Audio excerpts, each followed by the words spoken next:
Well, the ANC in Mangaung held its regional conference over the weekend where divisions in the region came to the fore as two parallel regional conferences were held.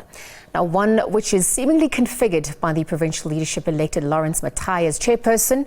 Mathai's election is seen as a boost from provincial hopeful Mxolisi Dukwana. And to perhaps discuss further on this double political picture in the region of Mangaung, we're going to be joined by the newly elected Mangaung Regional Chair Lawrence Mathai. Very good afternoon to you, Lawrence. Thank you for joining us here on the SABC.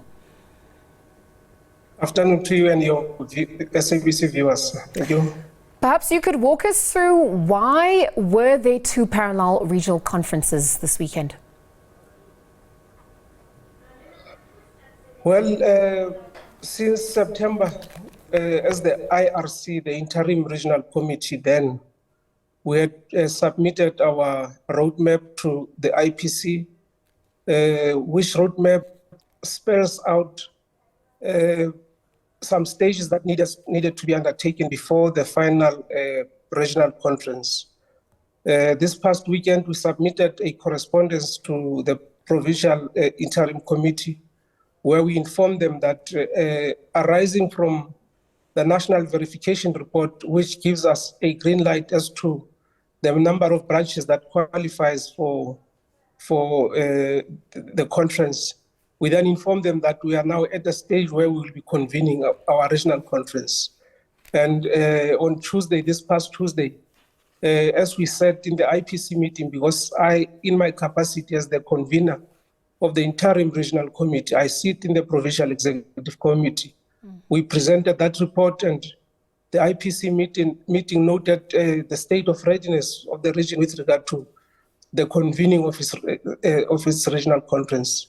And we then submitted everything. We informed all the branches that by the 26th, the 27th to the 28th, we will be holding our regional conference.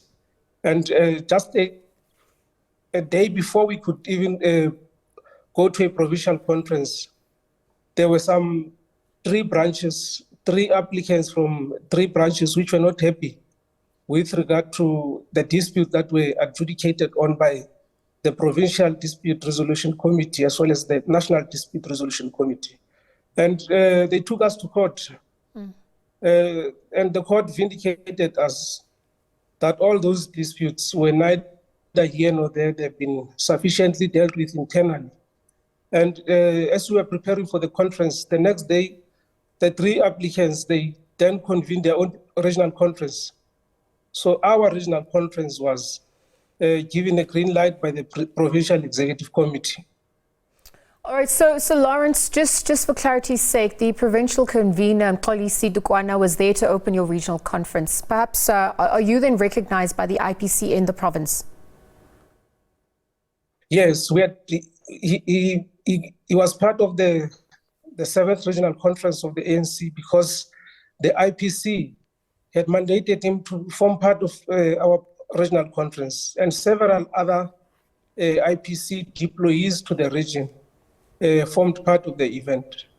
So it was not by mistake that he attended the meeting. He was there because the Provincial Executive Committee gave us a thumbs up that we should proceed with the conference. All right, so Lawrence, given the timing of all of this and perhaps the impact as well, I wonder how you'd respond to, whether divisions are going to further filter through to the provincial conference this coming weekend, given what transpired.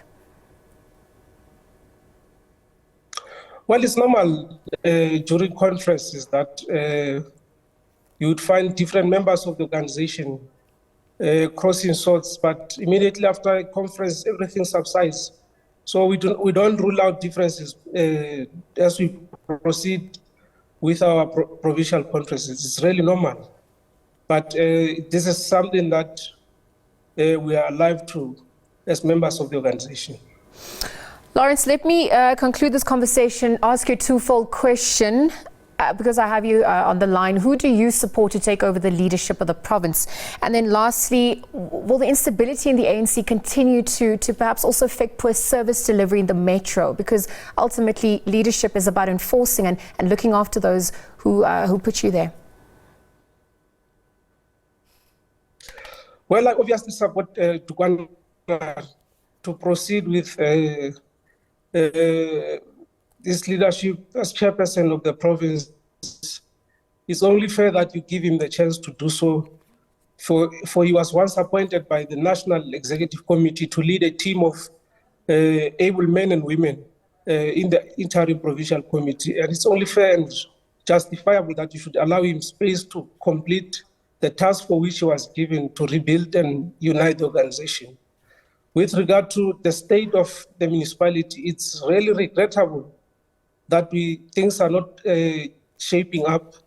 We are now at a level where the national intervention has been put in place through COGTA and National Treasury.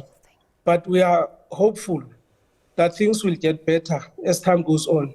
The level of poor service delivery, chronic financial state, those are some of the things that are bedeviling the municipality. So we are hopeful that with the team that is now in place, I think the team is now on the 9th month of his term. It will hopefully do whatever it can to reshape the municipality and improve stability within the institution. All right, Lawrence, thank you for joining us on the SABC. We'll leave the conversation then, perhaps monitor what is set to unfold. But again, the ANC in Mangaung held its regional conference over the weekend. Divisions in the region really came to the fore again as two parallel regional conferences were held. Again, one which seemingly configured by the provincial leadership elected Lawrence Mathai as its chairperson. He joined us here to elaborate further. Thank you very much to him for his time.